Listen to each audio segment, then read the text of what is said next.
Friends, good morning, ಶುಭೋದಯ. ಎಲ್ಲರೂ ಕೂಡ welcome back to Snehaloka Kannada YouTube channel. ಎಲ್ಲರೂ ಹೇಗಿದ್ದೀರಾ? ಎಲ್ಲರೂ ಚೆನ್ನಾಗಿದ್ದೀರಾ? ಇವತ್ತಿನ ವ್ಲಾಗ್ನ ಶುರು ಮಾಡ್ತಾ ಇದ್ದೀನಿ. ಹಾಗೇನೆ ಇವತ್ತು ಫ್ರೈಡೆ ಆಗಿರೋದ್ರಿಂದ ಹ್ಯಾಪಿ ಫ್ರೈಡೆ ಎಲ್ರಿಗೂ ಕೂಡ. ಇವತ್ತು ಫ್ರೈಡೆ ಆಗಿರೋದ್ರಿಂದ ಮಾರ್ನಿಂಗ್ಗೆ ನಾವು ಪೂಜೆಯನ್ನ ಮಾಡಿ ಅಭ್ಯಾಸ ಇದೆ. ಸೊ ಹಾಗಾಗಿ ಡೈಲಿ ಪೂಜೆಯನ್ನ ಮಾಡ್ತೀವಿ. ನನ್ನ ಹಸ್ಬೆಂಡ್ ಸ್ನಾನ ಮಾಡಿ ಬಂದ ತಕ್ಷಣ ಅವರು ಎವ್ರಿ ಡೇ ಪ್ರತಿದಿನ ದೀಪ ಅಂಟಿಸ್ತಾರೆ, ಪೂಜೆ ಮಾಡ್ತಾರೆ, ಅದು ಅವ್ರಿಗೆ ಅಭ್ಯಾಸ. ಸೊ ಹಾಗಾಗಿ ಪ್ರತಿದಿನ ನಾನೇನ್ ಮಾಡೋದಿಲ್ಲ.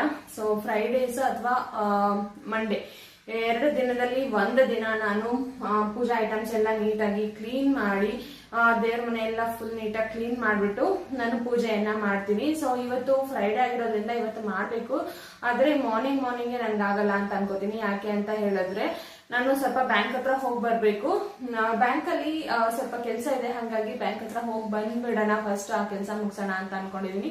ಒಂದು 2-3 ಡೇಸ್ ಇಂದ ಹೋಗ್ಬೇಕು ಅಂತ ಅನ್ಕೋತಾ ಇದೀನಿ, ಬಟ್ ಹೋಗೋದಕ್ಕೆ ಆಗಿಲ್ಲ. ಸೊ ಇವತ್ತಾದ್ರೂ ಆ ಕೆಲಸನ ಮುಗಿಸ್ಬೇಕು, ಇಲ್ಲಾಂದ್ರೆ ಸ್ಯಾಟರ್ಡೆ ಸಂಡೇ ಆಗೋಗ್ಬಿಡುತ್ತೆ, ಮತ್ತೆ 2 ಡೇಸ್ ಡಿಲೇ ಆಗೋಗುತ್ತೆ. ಅದಕ್ಕೋಸ್ಕರ ಏನಕ್ಕಪ್ಪ ಬ್ಯಾಂಕ್ ಹತ್ರ ಹೋಗ್ಬೇಕು ಅಂತ ಹೇಳಿದ್ರೆ, ನನ್ನ ಅಕೌಂಟ್ ನ ಬ್ಲಾಕ್ ಮಾಡ್ಬಿಟ್ಟಿದ್ದಾರೆ. ಯಾಕೆ ಅಂತ ಹೇಳಿದ್ರೆ KYC ನ ಅಪ್ಡೇಟ್ ಮಾಡಿಸಿಲ್ಲ ಅಂತ ಹೇಳ್ಬಿಟ್ಟು 2 ವರ್ಷಕ್ಕೊಂದ್ಸಲ KYC ನ ಅಪ್ಡೇಟ್ ಮಾಡಿಸ್ಬೇಕಂತೆ. ಸೊ ನಾನು ಅಪ್ಡೇಟ್ ಮಾಡಿಸಿಲ್ಲ, 2 ಇಯರ್ಸ್ ಆಗೋಯ್ತು. ಸೊ ಅದಕ್ಕೋಸ್ಕರ ನನ್ನ ಅಕೌಂಟ್ ನ ಬ್ಲಾಕ್ ಮಾಡಿದ್ದಾರೆ. ಯಾವುದೇ ಟ್ರಾನ್ಸಾಕ್ಷನ್ ನ ಮಾಡೋದಕ್ಕಾಗ್ತಾ ಇಲ್ಲ, ಅಮೌಂಟ್ ನ ತೆಗೆಯೋದಕ್ಕಾಗ್ತಾ ಇಲ್ಲ. ಸೊ ಹಿಂಗಾಗಿ ಪ್ರಾಬ್ಲಮ್ ಆಗ್ಬಿಟ್ಟಿದೆ. ಸೊ ಫಸ್ಟ್ ಆ ಕೆಲಸನ ಮಾಡ್ಬೇಕು ಅಂತ ಅನ್ಕೊಂಡಿದೀನಿ ನಾನು ಇವತ್ತು. ಸೊ ಹಂಗಾಗಿ ಮನೆಯಲ್ಲಿ ಯಾರು ಕೂಡ ಇಲ್ಲ, ಫಸ್ಟ್ ಶಿಫ್ಟ್ ಇರೋದ್ರಿಂದ ನನ್ನ ಹಸ್ಬೆಂಡ್ಗೆ ಅವರು ಡ್ಯೂಟಿಗೆ ಹೋಗಿದ್ದಾರೆ. ಮಕ್ಳನ್ನೂ ಕೂಡ ಕರ್ಕೊಂಡು ಹೋಗ್ಬೇಕಾಗುತ್ತೆ, ಯಾಕೆಂದ್ರೆ ಅವ್ರನ್ನ ಸ್ಕೂಲ್ ಸ್ಟಾರ್ಟ್ ಆಗಿಲ್ಲ. 10th ಇಂದ ಸ್ಕೂಲ್ ಸ್ಟಾರ್ಟ್ ಆಗುತ್ತೆ ಅಂತ ಹೇಳ್ತಾರೆ, ನೆಕ್ಸ್ಟ್ ಮಂಡೇ ಇಂದ. ಸೊ ಹಂಗಾಗಿ ಮಕ್ಳು ಕೂಡ ಮನೆಯಲ್ಲೇ ಇರೋದ್ರಿಂದ ಸೊ ಅವ್ರನ್ನ ಬಿಟ್ಟೋಗೋದಕ್ಕಾಗಲ್ಲ, ಯಾರು ಇಲ್ಲ ಮನೆಯಲ್ಲಿ ನೋಡ್ಕೊಳ್ಳೋದಕ್ಕೆ. ಅದಕ್ಕೋಸ್ಕರ ನಾನು ನನ್ನ ಮಕ್ಳನ್ನು ಕೂಡ ನನ್ನ ಜೊತೆಯಲ್ಲೇ ಕರ್ಕೊಂಡು ಹೋಗ್ಬೇಕಾಗತ್ತೆ. ಸೊ ಇವಾಗ ಮಾರ್ನಿಂಗ್ ಎದ್ದ ತಕ್ಷಣನೇ ಬಿಸಿನೀರ್ನ ಕಾಯೋದಕ್ಕೆ ಇಟ್ಟಿದ್ದೀನಿ, ಬಿಸಿ ಮಾಡಿ ಇಟ್ಟಿದ್ದೀನಿ ಆಲ್ರೆಡಿ. ಯಾಕೆ ಅಂತ ಹೇಳಿದ್ರೆ ಎದ್ದ ತಕ್ಷಣನೇ 2 ಲೋಟ ಬಿಸಿನೀರ್ನ ಕುಡಿದು ನಮ್ಗೆ ಅಭ್ಯಾಸ ಇದೆ. ಸೊ ಮನೇಲಿ ಎಲ್ಲರೂ ಕೂಡ ಬಿಸಿನೀರ್ನ ಕುಡಿತಾರೆ, ಇದರಿಂದ ನಮ್ಮ ಡೈಜೆಸ್ಟಿವ್ ಸಿಸ್ಟಮ್ ತುಂಬಾನೇ ಚೆನ್ನಾಗಿರುತ್ತೆ. ಸೊ ಅದಕ್ಕೋಸ್ಕರ ಎದ್ದ ತಕ್ಷಣನೇ 2 ಲೋಟ ಬಿಸಿನೀರ್ನ ಕುಡಿದ ಅಭ್ಯಾಸ ಇದೆ. ಮಕ್ಕಳು ಕೂಡ ಅವರು ಕೂಡ 1 ಲೋಟ ಬಿಸಿನೀರ್ನ ಕುಡಿತಾರೆ ಎದ್ದ ತಕ್ಷಣ. ಸೊ ಅದಾದ ನಂತರ ರಾಗಿ ಮಾಟ್ನ ಮಾಡ್ಕೊಂಡು ಕುಡಿದ್ಬಿಟ್ಟು ಚಪಾತಿಗೆಲ್ಲ ರೆಡಿ ಮಾಡಿ ಇಟ್ಬಿಟ್ಟು ಬ್ಯಾಂಕ್ ಹತ್ರ ಹೋಗ್ಬೇಡ ಅಂತ ಅನ್ಕೊಂಡಿದೀನಿ. ಸೊ ಇವತ್ತು ಫುಲ್ ಡೇ ವ್ಲಾಗ್ ನ ಕಂಟಿನ್ಯೂ ಮಾಡ್ತೀನಿ. Keep supporting and keep watching my videos. ದಯವಿಟ್ಟು ಲೈಕ್ ಮಾಡಿ, ಶೇರ್ ಮಾಡಿ, ಹಾಗೆ ಸಬ್ಸ್ಕ್ರೈಬ್ ಮಾಡ್ಕೊಳ್ಳೋದನ್ನ ಮರಿಬೇಡಿ. ಸಬ್ಸ್ಕ್ರೈಬ್ ಮಾಡ್ಕೊಳ್ಳೋದ್ರಿಂದ ನನಗೆ ಒಂದು ರೀತಿ ಎಂಕರೇಜ್ಮೆಂಟ್ ಸಿಕ್ಕಾಗುತ್ತೆ. ಸೊ ಇನ್ನ ಜಾಸ್ತಿ ವಿಡಿಯೋಸ್ ನ ಮಾಡ್ಬೇಕು, ವ್ಯೂವರ್ಸ್ ಜಾಸ್ತಿ ಆಗ್ತಾ ಇದಾರೆ ಅಂತ ಹೇಳ್ಬಿಟ್ಟು. ಸೊ ದಯವಿಟ್ಟು ಯಾರ್ಯಾರು ಸಬ್ಸ್ಕ್ರೈಬ್ ಮಾಡ್ಕೊಳ್ಳದೆ ನನ್ನ ವಿಡಿಯೋಸ್ ನ ನೋಡ್ತಾ ಇದ್ದೀರಾ, ದಯವಿಟ್ಟು ಸಬ್ಸ್ಕ್ರೈಬ್ ಮಾಡ್ಕೊಳ್ಳಿ. ಸೊ ಬನ್ನಿ ಇವತ್ತಿನ ವ್ಲಾಗ್ ನ ಶುರು ಮಾಡ್ತಾ ಇದೀನಿ. ಸೊ ಮಕ್ಕಳು ಕೂಡ ಎದ್ದಿದ್ದಾರೆ ಇವಾಗ. ಸೊ ನೋಡೋಣ ಏನ್ ಮಾಡ್ತಾ ಇದ್ದಾರೆ ಅಂತ ಹೇಳಿ.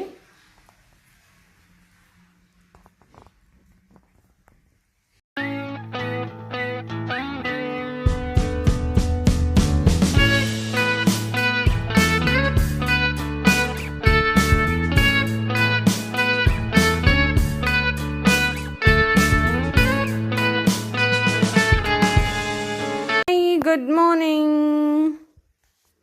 ಇದ್ರಾ ಇಬ್ರು? ಇವತ್ತು ಟ್ಯೂಸ್ಡೇ ಅಲ್ಲ ಕಣೋ, ಫ್ರೈಡೇ. ಹ್ಯಾಪಿ ಫ್ರೈಡೇ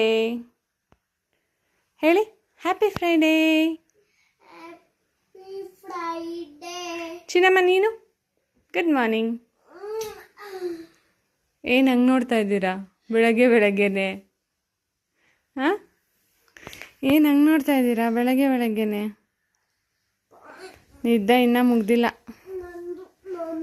ಚಿನ್ನಮ್ಮಂಗೆ, ಇನ್ನೂ ನಿದ್ದೆ ಮುಗ್ದಿಲ್ಲ. ಹಾಂ, ನೀನು ಯಾಕೋ ಫುಲ್ ಹೊಚ್ಕೊಂಡು ಮಲ್ಕೊಂಡೇ ಬಿಟ್ಟೆ ಮತ್ತೆ? ಅಣ್ಣ ನೋಡು, ಫುಲ್ ಹೊಚ್ಕೊಂಡು ಮಲ್ಕೊಂಡ್ಬಿಟ್ಟ. ಇನ್ನೂ ಎದ್ದೇಳೋ ಮನಸ್ಸಿಲ್ಲ ಅಣ್ಣಂಗೆ. ಟೈಮು ಎಷ್ಟಾಗಿದೆ ನೋಡಲಿ, 8 o'clock ಆಗಿದೆ, ಇನ್ನೂ ಎದ್ದೇಳೋ ಮನಸ್ಸಿಲ್ಲ ಅಣ್ಣಂಗೆ. ಸೌಹಾನ್ ಹೇಳು ಚಿನ್ನಮ್ಮ. ಅಪ್ಪು, ನೈಟ್ ಎದ್ದೇಳ್ತೀಯಾ? ನಾವೆಲ್ಲ ನೈಟ್ ಮಲ್ಕೋತೀವಿ, ನೀನು ನೈಟ್ ಎದ್ಬಿಟ್ಟು ಏನು ಮಾಡ್ತೀಯಾ? ಅವಾಗ ಆಟಾಡೋದಾ? ಅಮ್ಮ ಚಿನ್ನಮ್ಮ ಹೇಳಿ. Good morning. ಎದ್ದೇಳಪ್ಪ, ಬ್ರಷ್ ಮಾಡ್ಕೊಳ್ಳಿ. ಬ್ರಷ್ ಮಾಡಿಕೊಂಡು ನೀರು ಕುಡಿದು ಹಾಲು ಕುಡಿದು ಈಗ ನಾನು ಬಿಸಿನೀರನ್ನ ಕುಡಿತಾ ಇದ್ದೀನಿ. ಬಿಸಿನೀರಿಗೆ ನೀವು ಲೆಮನ್ ಬೇಕಾದ್ರೂ ಆ್ಯಡ್ ಮಾಡ್ಕೊಂಡು ಕುಡಿಬೋದು. ನಾನು ಕೆಲವು ಸಲ ಲೆಮನ್ನ ಆ್ಯಡ್ ಮಾಡ್ಕೊಂಡು ಕುಡಿದ್ದೀನಿ, ಬಟ್ ಇವತ್ತು ಲೆಮನ್ ಇಲ್ಲದೆ ಇರೋ ಕಾರಣ ನಾನು ಬರೀ ಪ್ಲೇನ್ ವಾಟರ್ನ ಕುಡಿತಾ ಇದ್ದೀನಿ. ಸೊ ಇದು ಒಂದು ಡಿಟಾಕ್ಸ್ ಡ್ರಿಂಕ್ ಥರ ವರ್ಕ್ ಮಾಡುತ್ತೆ. ನೀವು ಇದಕ್ಕೆ ಏನು ಬೇಕಾದರೂ ಬೆಳಗ್ಗೆ ಎದ್ದು ಖಾಲಿ ಪ್ಲೇನ್ ವಾಟರ್ನೇ ಕುಡಿಬೇಕು ಅಂತ ಏನಿಲ್ಲ. ಇದಕ್ಕೆ ನೀವು ಜೀರಾ ಹಾಕೊಂಡು ಕುದಿಸಿ ಕುಡಿಬೋದು, ಅಜ್ವಾನ್ ಹಾಕೊಂಡು ಕುದಿಸಿ ಕುಡಿಬೋದು. ಸೊ ನಿಮಗೆ ಏನು ಬೇಕು ಅದನ್ನು ಒಂದು ಡಿಟಾಕ್ಸ್ ಡ್ರಿಂಕ್ ಥರ ಮಾಡಿಕೊಂಡು ಕೂಡ ನೀವು ಕುಡಿಬೋದು. ನಾನು ಇವತ್ತು ಬರೀ ಪ್ಲೇನ್ ವಾಟರ್ನ ನಾನು ಕುಡಿತಾ ಇದ್ದೀನಿ. ನೀವು ಬೆಳಗ್ಗೆ ಎದ್ದ ತಕ್ಷಣ ಈ ಥರ 2 ಗ್ಲಾಸ್ ಬಿಸಿನೀರು ಅಥವಾ ಏನಾದರೂ ಡಿಟಾಕ್ಸ್ ಡ್ರಿಂಕ್ಸ್ನ ಕುಡಿಯೋದ್ರಿಂದ ಹೆಲ್ತ್ಗೆ ತುಂಬಾ ಬೆನಿಫಿಟ್ ಸಿಗುತ್ತೆ. ಸೊ ಹಾಗಾಗಿ ನೀವು ಕೂಡ ಒಂದು ಒಳ್ಳೆ ಅಭ್ಯಾಸವನ್ನು ಶುರು ಮಾಡ್ಕೊಳ್ಳಿ. ಯಾರ್ಯಾರು ಸಾಮಾನ್ಯವಾಗಿ ಎಲ್ಲರೂ ಕುಡಿತಾರೆ ಅಂತ ಅಂದ್ಕೊಂಡಿದ್ದೀನಿ. ಯಾರು ಕುಡಿಯಲ್ಲ, ಯಾರೆಲ್ಲ ಅಭ್ಯಾಸ ಮಾಡ್ಕೊಂಡಿಲ್ಲ, ದಯವಿಟ್ಟು ಅಭ್ಯಾಸವನ್ನು ಮಾಡ್ಕೊಳ್ಳಿ. ತುಂಬಾ ಹೆಲ್ತ್ ಬೆನಿಫಿಟ್ಸ್ ಇದೆ.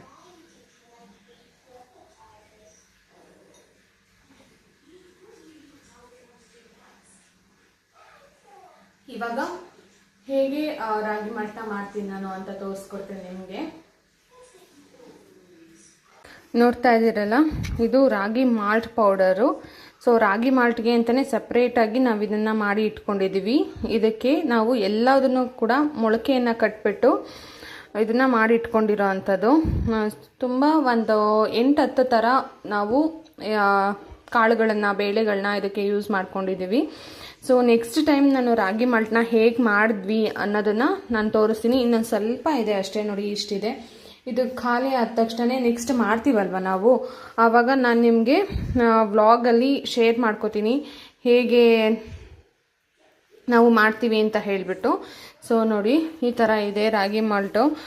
ಸೊ ಪೌಡರು, ಇದಕ್ಕೆ ನಾವು ರಾಗಿ, ಅಕ್ಕಿ, ಗೋಧಿ, ಹಾಗೆಯೇ ಕಡಲೆ ಬೀಜ, ಹೆಸರು ಕಾಳು, ಈ ಥರ ತುಂಬ ಒಂದು 8-10 ಥರ ನಾವು ಬೇಳೆ ಕಾಳುಗಳನ್ನ ಯೂಸ್ ಮಾಡಿಕೊಂಡು ಈ ರಾಗಿ ಮಾಲ್ಟ್ನ ರೆಡಿ ಮಾಡ್ಕೊಂಡಿದ್ದೀವಿ. ಸೊ ಬೆಳಗ್ಗೆ ಎದ್ದ ತಕ್ಷಣ ಏನಂತ ಹೇಳಿದ್ರೆ, ಯಾರಿಗೆ ಆಯಿಲಿ ಐಟಮ್ಸ್ ಅಂದರೆ ಚಿತ್ರಾನ್ನ, ಅನ್ನ, ರೈಸ್ ಐಟಮ್ಮು ಆ ಥರ ಎಲ್ಲ ತಿನ್ನೋದಕ್ಕೆ ಇಷ್ಟ ಆಗಲ್ಲ, ಅವರು ಈ ಥರ ಒಂದು ಕಪ್ ರಾಗಿ ಮಾಲ್ಟ್ನ ಮಾಡ್ಕೊಂಡು ಕುಡಿದ್ಬಿಟ್ರೆ ಸೊ ಅವ್ರಿಗೆ ತುಂಬಾ ಏನಂತ ಆಗುತ್ತೆ, ಲೈಟ್ ಫೀಲ್ ಆಗುತ್ತೆ, ಹೆವಿ ಫೀಲ್ ಆಗಲ್ಲ ಮಾರ್ನಿಂಗು. ಸೊ ಅದಕ್ಕೋಸ್ಕರ ನಾವು ಕೂಡ ರಾಗಿ ಮಾಲ್ಟ್ನ ಮಾಡ್ಕೊಂಡು ಇಟ್ಕೊಂಡಿದ್ದೀನಿ. ಮಕ್ಕಳು ಕೂಡ ತುಂಬಾ ಇಷ್ಟಪಟ್ಟು ತಿಂತಾರೆ ಇದನ್ನು. ಸ್ವಲ್ಪ ಅಂದರೆ ಲೈಟಾಗಿ ಸರಿ ಟೈಪ್, ಸ್ವಲ್ಪ ಗಟ್ಟಿಗೆ ಮಾಡಿದ್ರೆ ಸ್ಪೂನಲ್ಲಿ ತುಂಬ ಚೆನ್ನಾಗಿ ತಿಂತಾರೆ ನನ್ನ ಮಕ್ಕಳು. ಸೊ ಹಾಗಾಗಿ ಮಾಡಿಟ್ಕೊಂಡಿದ್ದೀನಿ. ನಾನು ರಾಗಿ ಮಾಲ್ಟ್ಗೆ 1 ಲೋಟ ನೀರಿಗೆ 1 ಸ್ಪೂನ್ ರಾಗಿ ಮಾಲ್ಟ್ ಪೌಡರ್ನ ಸೇರಿಸ್ಕೋತೀನಿ.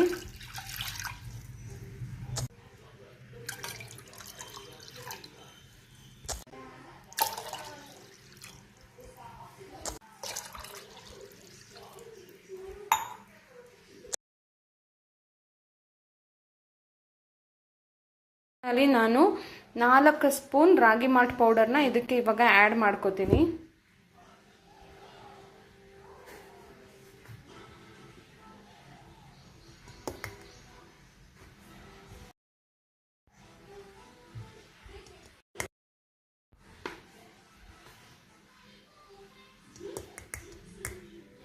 ಈಗ 4 ಸ್ಪೂನ್ ರಾಗಿ ಮಾಲ್ಟ್ ಪೌಡರ್ನ ನಾನು ಆ್ಯಡ್ ಮಾಡ್ಕೊಂಡಿದ್ದೀನಿ.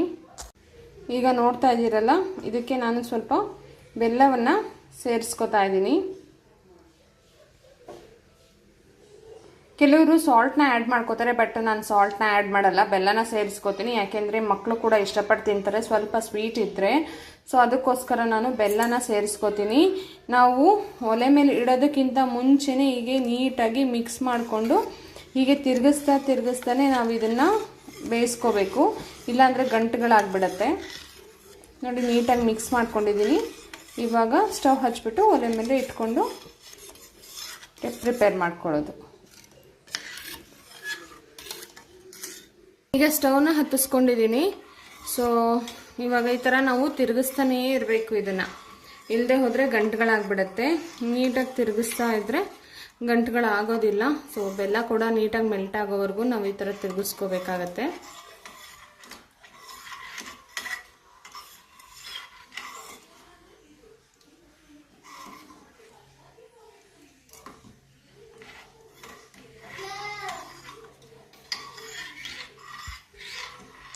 ನೋಡ್ತಾ ಇದ್ದೀರಲ್ಲ, ಹೀಗೆ ತಿರುಗಿಸ್ತಾನೆ ಇರಬೇಕು, ಆಗ ಗಂಟುಗಳು ಯಾವುದೂ ಆಗೋದಿಲ್ಲ. ಈ ಥರ ಚೆನ್ನಾಗಿ ಕುದಿ ಬಂದ ಮೇಲೆ ಒಂದು 2 ನಿಮಿಷ ಚೆನ್ನಾಗಿ ಕುದಿಸ್ಕೊಂಡು ಎತ್ತಿಟ್ಕೋಬೋದು.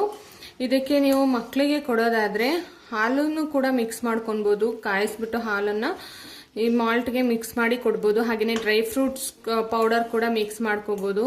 ಸೊ ಅವ್ರಿಗೂ ತಿನ್ನೋದಕ್ಕೆ ಸ್ವಲ್ಪ ಟೇಸ್ಟಿಯಾಗಿರುತ್ತೆ, ಚೆನ್ನಾಗಿರುತ್ತೆ. ಸೊ ನೋಡಿ, ನಾನು ಈ ಥರ ಮಾಡ್ಕೋತೀನಿ ರಾಗಿ ಮಾಲ್ಟ್ನ. ನೀವು ಇದಕ್ಕೆ ಹಾಲು ಮತ್ತು ಡ್ರೈ ಫ್ರೂಟ್ಸ್ ಪೌಡರ್ನು ಕೂಡ ಆ್ಯಡ್ ಮಾಡ್ಕೋಬೋದು. ಇನ್ನು ಟೇಸ್ಟ್ ತುಂಬಾ ಚೆನ್ನಾಗಿರುತ್ತೆ.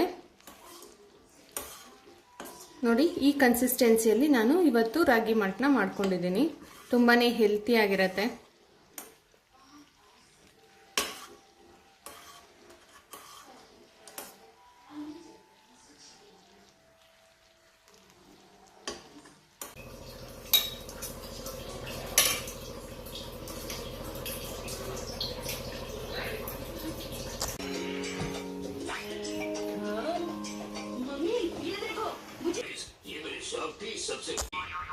वैसे कितने की है ये साइकिल?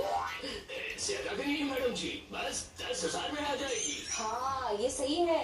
यानी 50% डिस्काउंट के बाद 5,000 में आएगी। जी भैया जी, ये तो एकदम ಚೆನ್ನಾಗಿದ್ಯಾ? ಹಾಂ, ತಿನ್ನಿ. 10,000? ना बाबा ना, हमें नहीं चाहिए इतनी महंगी साइकिल। ನಿಮ್ಗೆ ಇಷ್ಟನಾ ರಾಗಿ ಮಾಲ್ಟ್? ಇಲ್ಲಿ ನಾನು ಕಡಲೆ ಬೀಜ ಹಾಗೆ ತೆಂಗಿನಕಾಯಿನ ಹಾಕ್ಬಿಟ್ಟು ಚಟ್ನಿನ ಮಾಡ್ಕೋತಾ ಇದ್ದೀನಿ. ಅದ್ರ ಜೊತೆಗೆ ಚಪಾತಿನೂ ಕೂಡ ಪ್ರಿಪೇರ್ ಮಾಡ್ಕೋತಾ ಇದ್ದೀನಿ. ಬ್ಯಾಂಕಿಂದ ಬರೋದು ಲೇಟ್ ಆಗಿಬಿಡುತ್ತೆ ಅಂತ ಹೇಳ್ಬಿಟ್ಟು ಮಕ್ಕಳಿಗೆ ಚಪಾತಿ ತಿನ್ನಿಸ್ಕೊಂಡೇ ಕರ್ಕೊಂಡೋಗೋಣ ಅಂತ ಹೇಳ್ಬಿಟ್ಟು ನಾನೆಲ್ಲ ರೆಡಿ ಮಾಡ್ತಾ ಇದ್ದೀನಿ ಇವಾಗಲೇ. ಮಕ್ಕಳು ಹಶ್ವನ್ನ ತಡ್ಕೊಳ್ಳಲ್ಲ, ಸುಮ್ಮನೆ ಲೇಟ್ ಆಗಿಬಿಟ್ರೆ ಮತ್ತೆ ಅವ್ರಿಗೆ ಹಶ್ವಾಗಿಬಿಡುತ್ತೆ ಅಂತ ಹೇಳ್ಬಿಟ್ಟು ನಾನು ತಿಂಡಿ ತಿನ್ನಿಸ್ಕೊಂಡು ಹೊಟ್ಟೆ ತುಂಬ ಕರ್ಕೊಂಡೋಗೋಣ ಅಂತ ಹೇಳ್ಬಿಟ್ಟು ನಾನು ಪ್ರಿಪೇರ್ ಮಾಡ್ಕೋತಾ ಇದ್ದೀನಿ ಇಲ್ಲಿ. ಹಾಗೆ ಇನ್ನೊಂದು ವಿಚಾರ ಏನು ಅಂತ ಹೇಳಿದ್ರೆ, ನಮ್ಮ ಡೈಲಿ ಲೈಫಲ್ಲಿ ಚಾಲೆಂಜಸ್ ಅನ್ನೋದು ಇದ್ದೇ ಇರುತ್ತೆ ಎಲ್ರಿಗೂ ಕೂಡ. ಕೆಲವೊಮ್ಮೆ ಕೆಲವರಿಗೆ ಕೆಲವು ವಿಚಾರಗಳಲ್ಲಿ ಬೇಜಾರು ಆಗ್ಬೋದು, ಬಟ್ ಅದರಲ್ಲಿ ಸರಿ ತಪ್ಪನ್ನು ನಾವು ಯೋಚನೆ ಮಾಡಿ ತೂಗಿಸ್ಕೊಂಡು ತಿದ್ದುಕೊಂಡು ನಂತರ ಅದ್ರ ಬಗ್ಗೆ ಡಿಸಿಷನ್ನ ತಗೋಬೇಕಾಗತ್ತೆ. ಹಾಗೆಯೇ ಆ ಥರ ಮನಸ್ಸಿಗೆ ಬೇಜಾರಾದಾಗ ಯಾರೂ ಕೂಡ ತುಂಬಾ ಅದ್ರ ಬಗ್ಗೆನೇ ಯೋಚನೆ ಮಾಡ್ಕೊಂಡು ಕೂತ್ಕೊಂಡ್ರೆ ಲೈಫಲ್ಲಿ ಬೇರೆ ಯಾವ ಕೆಲಸನೂ ಮಾಡೋದಕ್ಕಾಗಲ್ಲ. ಒಂದೇ ವಿಚಾರದ ಬಗ್ಗೆ ತುಂಬ ಯೋಚನೆ ಮಾಡಿದ್ರೆ ಒಂದು ಸ್ವಲ್ಪ ಹೊತ್ತು ಬೇಜಾರಾಗುತ್ತೆ, ಬಟ್ ಅದನ್ನು ಬೇಗ ರಿಕವರ್ ಮಾಡ್ಕೊಂಡ್ಬಿಡ್ಬೇಕು ನಾವು. ಸೊ ಅದನ್ನು ಆ ವಿಷಯನ ಯೋಚನೆ ಮಾಡಿ ಸೊ ಇದೆಲ್ಲ ಹೀಗೆ ಅಂತ ಡಿಸಿಷನ್ ತೊಗೊಂಡು ಅಲ್ಲಿಗೆ ಆ ವಿಚಾರನ ಬಿಟ್ಬಿಟ್ಟು ನೆಕ್ಸ್ಟ್ ಮುಂದುವರಿಬೇಕು. ಇಲ್ಲದೆ ಹೋದರೆ ಲೈಫ್ ಅಲ್ಲಿಗೆ ನಿಂತಂಗಾಗ್ಬಿಡುತ್ತೆ. ಸೊ ಅವತ್ತಿನ ಕೆಲಸ ಎಲ್ಲ ಹಾಳಾಗುತ್ತೆ. ಸೊ ನಾವೇನೇನು ಪ್ಲ್ಯಾನ್ ಮಾಡ್ಕೊಂಡಿರ್ತೀವಿ ಅದು ಯಾವುದೂ ನಾವು ಕರೆಕ್ಟಾಗಿ ಮಾಡೋದಕ್ಕಾಗಲ್ಲ ಅವತ್ತು. ಸೊ ಅದಕ್ಕೋಸ್ಕರ ಈಗ ನನಗೆ ಅಂತಲ್ಲ, ನಿಮಗೆ ಅಂತಲ್ಲ, ಯಾರಿಗೆ ಬೇಕಾದರೂ ಈ ಥರ ಆಗ್ಬೋದು, ಸ್ವಲ್ಪ ಬೇಜಾರು ಆಗ್ಬೋದು ಕೆಲವು ವಿಚಾರದಲ್ಲಿ. ಬಟ್ ಯಾರೇ ಆದ್ರೂ ನಿಮ್ಮ ಕೆಲಸಗಳನ್ನ ಡೈಲಿ ಲೈಫಲ್ಲಿ ನೀವು ಏನು ಪ್ಲ್ಯಾನ್ ಮಾಡ್ಕೊಂಡಿರ್ತೀರ ಆ ಕೆಲಸಗಳನ್ನ ಮಾತ್ರ ಸ್ಟಾಪ್ ಮಾಡೋದಕ್ಕೆ ಹೋಗಬೇಡಿ. ಅದಕ್ಕೆ ಯಾವುದಾದ್ರೂ ವಿಷಯಕ್ಕೆ ನಿಮ್ಗೆ ಹರ್ಟ್ ಆದರೆ, ಬೇಜಾರಾದರೆ ಒಂದು 5 to 10 minutes ಓಕೆ ಅದ್ರ ಬಗ್ಗೆ ಥಿಂಕ್ ಮಾಡಿಬಿಟ್ಟು ಓಕೆ ಇರೋದು ಹೀಗೆ ಅಂತ ಅದು ವಿಷಯನ ಬಿಟ್ಬಿಡಿ. ನೆಕ್ಸ್ಟು ನಾವು ಏನು ಪ್ಲ್ಯಾನ್ ಮಾಡ್ಕೊಂಡಿರ್ತೀವಿ ಪ್ರತಿದಿನದ ಇದರಲ್ಲಿ, ಸೊ ಅದನ್ನು ನಾವು ಮಾಡಾದ್ಮೇಲೆ ನಮಗೊಂದು ಸ್ಯಾಟಿಸ್ಫ್ಯಾಕ್ಷನ್ ಅನ್ನೋದಾಗುತ್ತೆ. ಸೊ ನಾನು ಇವತ್ತು ಈ ಕೆಲಸನ ಮಾಡಿದೆ ಅಂತ ಹೇಳ್ಬಿಟ್ಟು ಇಲ್ಲ ಅಂದರೆ ಫುಲ್ ಡೇ ನಮಗೆ ಹಾಳಾಗುತ್ತೆ. ಸೊ ಇನ್ನೂ ಜಾಸ್ತಿ ಅದ್ರ ಬಗ್ಗೆ ಯೋಚನೆ ಆಗುತ್ತೆ, ಹರ್ಟ್ ಆಗುತ್ತೆ. ಸೊ ಇವತ್ತು ಅಂದ್ಕೊಂಡಿದ್ದ ಕೆಲಸನೂ ಮಾಡೋಕ್ಕಾಗಲಿಲ್ಲ, ಪ್ಲಸ್ ಬೇಜಾರು ಆಯಿತು ಅಂತ ಹೇಳ್ಬಿಟ್ಟು. ಸೊ ಅದಕ್ಕೋಸ್ಕರ ಹೇಳ್ತಾ ಇದ್ದೀನಿ, ಪ್ರತಿಯೊಬ್ಬರು ಕೂಡ ಯಾವುದೇ ವಿಷಯನಾಗಲಿ ಬೇಗ ಹೀಲ್ ಮಾಡಿಕೊಂಡು ರಿಕವರ್ ಮಾಡಿಕೊಂಡು ಸೊ ನಮ್ಮ ಮೈಂಡ್ ಸೆಟ್ನ ನಾವು ಕರೆಕ್ಟಾಗಿ ಇಟ್ಕೊಂಡು ನಾವು ಏನು ಪ್ಲ್ಯಾನ್ ಮಾಡ್ಕೊಂಡಿದ್ದೀವಿ ಅದನ್ನು ಆ ದಿನ ಮಾಡಿ ಮುಗಿಸಿದ್ರೆ ಅದರಲ್ಲಿ ಸಿಗುತ್ತಲ್ಲ ತೃಪ್ತಿ, ಅದು ಎಂಡ್ ಆಫ್ ದ ಡೇ ನಮಗೆ ತುಂಬಾ ಖುಷಿ ಕೊಡುತ್ತೆ. ಸೊ ನಾನು ಇವತ್ತು ಅಂದ್ಕೊಂಡಿದ್ದೆ ಈ ಕೆಲಸ ನಾನು ಮಾಡಿ ಮುಗಿಸಿದ್ದೀನಿ ಅಂತ ಹೇಳಿಬಿಟ್ಟು. ನನಗೆ ಒಂದೊಂದು ದಿನ ವ್ಲಾಗ್ ಮಾಡೋದಕ್ಕಾಗಿಲ್ಲ ಅಂತ ಹೇಳಿದಾಗ ಸೊ ನಾನು ಇವತ್ತು ವ್ಲಾಗ್ ಮಾಡಿಲ್ಲ ಅಂತ ಅನಿಸುತ್ತೆ. ಅದೇ ಒಂದು ವ್ಲಾಗ್ನ ನಾನು ಕಂಪ್ಲೀಟಾಗಿ ಎಲ್ಲ ಎಡಿಟಿಂಗ್ ಮಾಡಿ ವಾಯ್ಸ್ ಓವರ್ ಕೊಟ್ಟು ನಾನು ಅಪ್ಲೋಡ್ ಮಾಡಿದೆ ಅಂದರೆ ನನಗೆ ಏನೋ ಒಂಥರ ಸಮಾಧಾನ ಸಿಗುತ್ತೆ. ಸೊ ಇವತ್ತು ಅಟ್ಲೀಸ್ಟ್ ನಾನು ಯೂಸ್ಫುಲ್ ಆಗೋವಂಥದ್ದು ಒಂದು ಕೆಲಸ ಮಾಡಿದ್ದೀನಿ, ನಾನು ನನ್ನ ವ್ಲಾಗ್ನ ನಾನು ಅಪ್ಲೋಡ್ ಮಾಡಿದ್ದೀನಿ ಅಂತ ಹೇಳಿಬಿಟ್ಟು. ಬೇರೆಯವ್ರದ್ದು ಹೇಗೋ ಸ್ವಲ್ಪ ನಡೆಯುತ್ತೆ ಅಂತ ಅನ್ಸುತ್ತೆ. ಬಟ್ ತಾಯಿ ಮಕ್ಕಳು ಅಂತ ಬಂದಾಗ ಮದರ್ಸ್ ನಾವು ಬೇಜಾರು ಮಾಡಿಕೊಂಡ್ರೆ, ನಮ್ಗೆ ಹರ್ಟ್ ಆಗಿದ್ರೆ, ನಾವು ಅದ್ರ ಬಗ್ಗೆನೇ ಯೋಚನೆ ಮಾಡ್ತಾ ಇದ್ರೆ, ಮಕ್ಕಳು ಚಿಕ್ಕ ಪುಟ್ಟ ತಪ್ಪು ಮಾಡಿದಾಗಲೂ ನಮಗೆ ತುಂಬಾ ಕೋಪ ಬರುತ್ತೆ. ಸೊ ಅದ್ರ ಮೇಲೆ ನಾವು ರೇಗ್ತಾ ಇರ್ತೀವಿ, ಕೋಪ ಮಾಡ್ಕೋತೀವಿ. ಅದು ಮಕ್ಕಳ ಮೇಲೆ ತುಂಬಾ ಇಂಪ್ಯಾಕ್ಟ್ ಆಗುತ್ತೆ. ಅದು ಏನೇ ಆಗಿರಲಿ, ಮದರ್ಸ್ ಆಗಿ ನಾವು ಏನೇ ಆಗಿದ್ರೂ ಕೂಡ ಪಟ್ಟ ಅಂತ ಹೇಳ್ಬಿಟ್ಟು ನಾರ್ಮಲ್ ಲೈಫ್ಗೆ ನಾವು ವಾಪಸ್ ಆಗಲೇಬೇಕು. ಆ ಥರ ಮೈಂಡ್ಸೆಟ್ನ ಇಟ್ಕೊಂಡ್ರೆ ಮಾತ್ರ ನಾವು ನಮ್ಮ ಮಕ್ಕಳನ್ನ ಆದಷ್ಟು ಸ್ವಲ್ಪ ಖುಷಿಯಾಗಿ ಇಟ್ಕೊಳ್ಳೋದಕ್ಕೆ ಸಾಧ್ಯ ಆಗುತ್ತೆ. ಹಾಗೆಯೇ ಇವಾಗ ನಾನು ಚಪಾತಿ ಎಲ್ಲ ಪ್ರಿಪೇರ್ ಮಾಡಾಗಿದೆ. ಈಗ ಟಿಫನ್ ಮಾಡಿಕೊಂಡು ನಾವು ಬ್ಯಾಂಕ್ ಹತ್ರ ಹೊರಡ್ತೀವಿ. ಬ್ಯಾಂಕ್ ಹತ್ರ ಹೊರಟಿದ್ದೀವಿ. ಆಫ್ಟರ್ನೂನ್ ಆಗೋಗಿದೆ. ಸೊ ಬೇಗ ಹೋಗಬೇಕು, ಇಲ್ಲ ಲಂಚ್ ಟೈಮ್ ಆಗಿಬಿಡತ್ತೆ. ಲಂಚ್ ಟೈಮ್ ಆದರೆ ಲಂಚ್ಗೆ ಅಂತ ಹೋದರೆ ಅವರು 1 ಅವರ್ ಬರೋದೇ ಇಲ್ಲ. ಸೊ ಅದಕ್ಕೋಸ್ಕರ ಹೊರಟಿದ್ದೀನಿ. ನೋಡಿ, ತನಿಷಾ ಸೋಹನ್ ಇಲ್ಲೇ ಇದ್ದಾರೆ. ಅವ್ರನ್ನೂ ಕೂಡ ಕರ್ಕೊಂಡು ಹೋಗಲೇಬೇಕು. ಹಾಯ್ ಮಾಡಿ. ಹಾಯ್. ಸುಮ್ಮನೆ ಇರ್ತೀರಾ ಬ್ಯಾಂಕ್ ಹತ್ರ? ಸುಮ್ಮನೆ ಇರಬೇಕು, ಗಲಾಟೆ ಮಾಡಬಾರ್ದು. ಅಲ್ಲಿ ಬೈತಾರೆ ಗಲಾಟೆ ಮಾಡಿದ್ರೆ. ಸುಮ್ಮನೆ ಇರ್ತೀರಾ? ಸುಮ್ಮನೆ ಇರ್ತೀರಾ ಇಬ್ರು? ಓಕೆ. ತನಿಷಾ ಸೈಕಲ್ ಮೇಲೆ ನಿಂತಿದ್ಯಾ? ಮೂವ್ ಅದೇ ಬಿಡೋಗ್ತ್ಯಾ? ನನ್ನ ಕೈ ಇಟ್ಕೊಂಡಿದ್ಯಾ?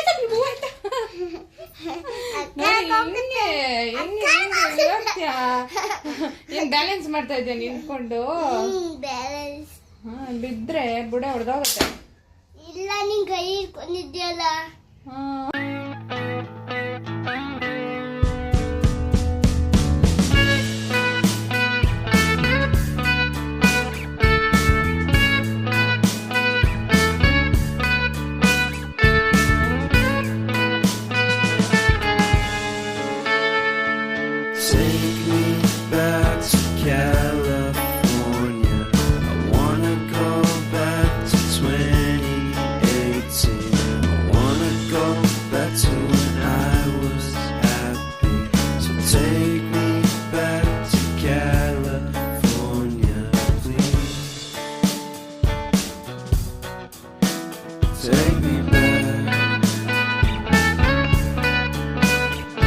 ಬಂದಾದ್ಮೇಲೆ ಮಕ್ಕಳು ಕೂಡ ಡ್ರೆಸ್ ಚೇಂಜ್ ಮಾಡ್ಕೊಂಡು ಆಟ ಆಡ್ತಾ ಇದ್ದಾರೆ. ಸೊ ತನಿಷಾ ಏನ್ ಆಟ ಆಡ್ತಿದ್ಯಾ? ಅದು ವಾಟರ್ ಗನ್.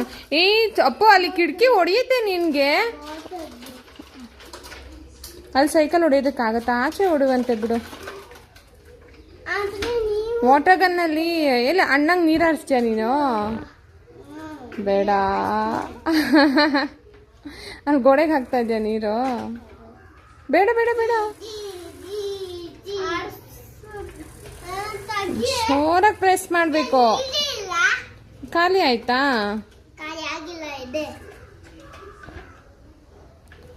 ಓಕೆ ಫ್ರೆಂಡ್ಸ್, ನಾನು ಇವತ್ತಿಗೆ ವ್ಲಾಗ್ನ ಇಲ್ಲಿಗೆ ಎಂಡ್ ಮಾಡ್ತಾ ಇದ್ದೀನಿ. ನೆಕ್ಸ್ಟ್ ವ್ಲಾಗಲ್ಲಿ ಮತ್ತೆ ಸಿಗೋಣ. ಓಕೆ ತನಿಷಾ, ಬಾಯ್ ಹೇಳಿ. Thank you so much for watching my videos. Love you all. ಇದೇ ಥರ ಸಪೋರ್ಟ್ ಮಾಡಿ ನನ್ನ ವಿಡಿಯೋಸ್ನ ನೋಡ್ತಾ ಇರಿ. Happy living my dear friends. Bye bye.